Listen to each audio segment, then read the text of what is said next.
guys, it's Megan from Vigilante Vibes, and I'm here with another character breakdown. And this time it felt very needed because the episode names were released for Wonder Man that comes out like next week. And one of the episodes' name is Doorman. And I thought, surely this could not be the same Doorman from Great Lakes Avengers. And it very well could be. But I don't know yet. So just in case, I'm going to cover all my bases here, and I'm going to give you a breakdown of who Doorman is. So, Doorman first appeared in Marvel Comics in West Coast Avengers Volume 2, number 46, and he was created by John Byrne. Before he ever joined the Great Lakes Avengers, which I will have an episode about coming very soon, so keep an eye out, Damar Davis was just a pretty normal American kid. While he was in college, his mother passed away, unfortunately, which deeply affected him. After finishing 4 years of college and then another 3 years in grad school, Damar came across a newspaper ad from Mr. Immortal asking for costumed adventurers to form a new team, and he answered that call. Damar turned out to be a mutant, which you guys know I love my mutants, with a very unusual power. He could teleport through solid objects. This made him incredibly useful for breaking into almost any building, setting up stealth entries, and surprise attacks for his teammates. He took the name Doorman and became part of the original Great Lakes Avengers lineup. As a part of the GLA, or the Great Lakes Avengers, Doorman created a memorial at their headquarters for fallen teammates. He especially blamed himself for the death of Grasshopper, one of their newer recruits, who was killed when Doorman used his powers to let a psi pass through his body, only for it to strike Grasshopper instead. Racked with guilt, Doorman even tried to scare off another potential recruit, Squirrel Girl, because he was terrified she'd end up dying too. Ironically, Doorman was the next one to die. He sacrificed himself so Mr. Immortal could defeat the villain Maelstrom. In the afterlife, Doorman reunited with the other deceased members of the GLA, including Grasshopper, who actually forgave him. While there, Doorman noticed something strange. Hawkeye wasn't present among the dead. Shortly after, the cosmic entity Oblivion summoned him.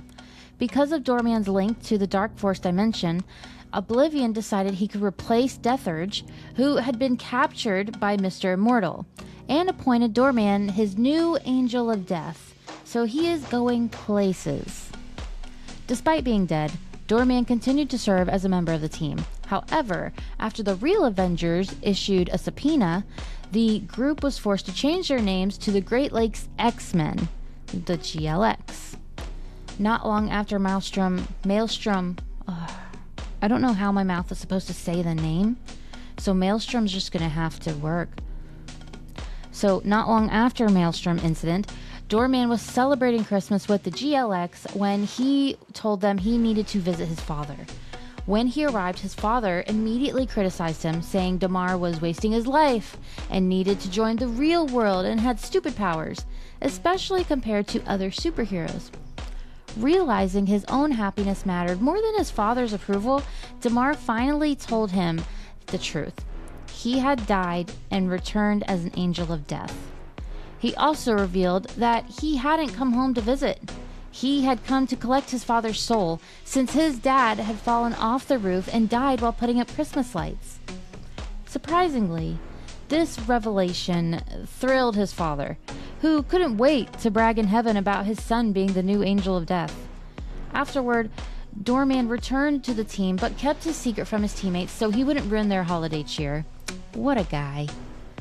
Later, Doorman and the rest of the team took part in a charity superhero poker tournament hosted by The Thing, Ben Grimm. Flatman ended up beating The Thing in the final round, and riding that victory, the team decided to rename themselves the Great Lake Champions. There was a lot of rebranding, which is fine. Great Lake Avengers, X-Men, and Champions, it's such a small, unknown group, I guess. Well, unknown to the casual Marvel fan. They made his choice after being discouraged from affiliating with the X-Men or the Defenders by members of those teams, completely ignoring protests from Hercules, a former champion of Los Angeles. That's also there's also their own group of champions, like the one with Riri Williams, so I guess they just don't know any other words, maybe?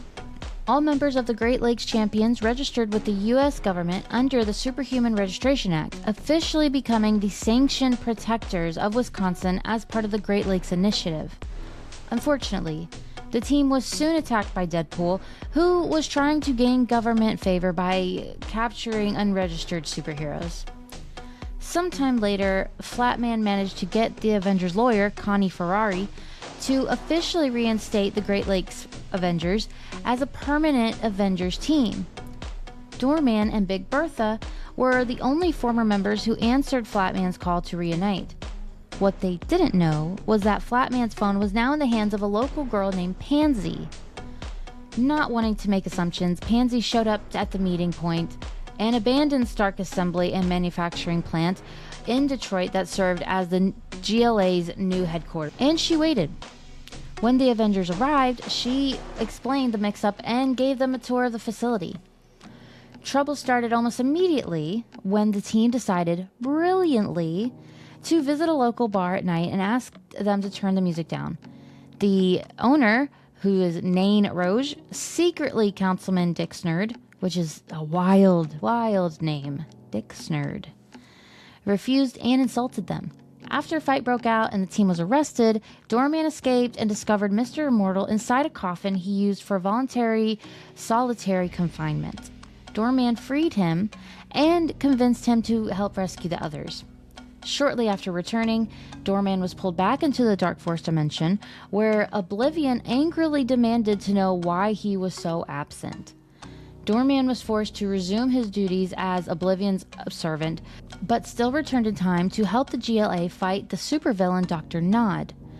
Doorman played a crucial role by teleporting Mr. Immortal inside Nod's body and having him punch Nod's heart, instantly defeating him. Even though the city celebrated their victory, things fell apart fast when Deadpool showed up again, this time as a member of the Avengers Unity Division. He informed the team they were fired, explaining that their legal claim to the Avengers name did not hold up in court. He bluntly added that people who just didn't like them, though he cheerfully suggested they could try again in a few years, which is so sassy. When former teammate Squirrel Girl was believed to have died in the line of duty, Doorman served as a literal doorman at her funeral. Since there was no official guest list, he simply let everyone in who showed up and wanted to come inside. And that was the last time we saw Doorman. That was in Unbeatable Squirrel Girl, Volume 2, number 37, maybe? 37? I'm not going to look it up. So yeah, that's Doorman's story. But what can he do? So I really didn't get into much of what he could do, but I'm about to tell you. So what he can do is Dark Force teleportation. Doorman is a high-level Class 10 teleporter. His body acts as a doorway to the Dark Force dimension, letting people and objects pass through him. If he stands in front of a wall or an obstacle, an outline of his body appears on the other side, and anyone can step through him to get past it. Intangibility. Because he's basically a living Dark Force portal, Doorman can become completely intangible. That means people or objects can accidentally or forcibly pass through him in the Dark Force dimension. He can also phase through solid objects whenever he wants. Weightlessness. By phasing himself, Doorman can make his body weightless, allowing him to float in midair. He is, the Angel of Death.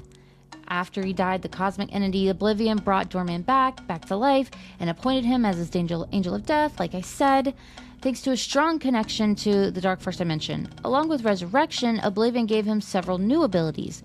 Death Sense. Doorman gained cosmic awareness that lets him see beyond the boundary between life and death. Dark Force Manipulation. Beyond using Dark Force to teleport, Doorman can shape it into solid objects, like creating things such as skis and ski poles. Flight. He can fly. Invulnerability. He cannot be physically harmed.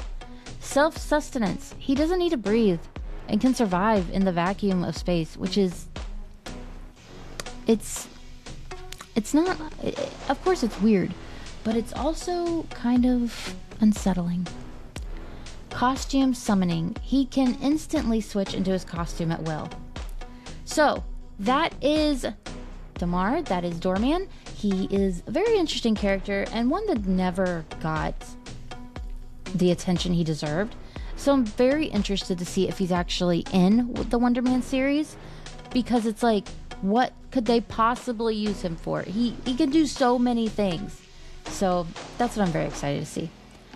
So yeah, this was my breakdown of him. I hope you enjoyed it.